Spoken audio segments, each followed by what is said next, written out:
तयारी हुँदैछ अब पानी चाहिँ राम्रो आओस् भनेर मैले चाहिँ यहाँ अब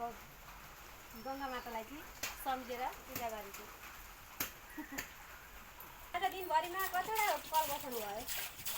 अब बतरे दुईटा पानी पर्दैछ एउटा गाडा र यो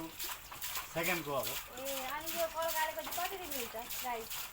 गाडीको प्राइस त यसै 1800 2000 पनि छ अब तिनीहरूको अब आफ्नो चिनेको जानेको मान्छे त्यही कारणले अलिकति मिलाएर जोड्छु अब आइरन चाहिँ नआओस् पानीमा होइन आइरन त भइसक्यो हुँदैन मैले अरू बेला पनि यता गरिरहेको हुन्छ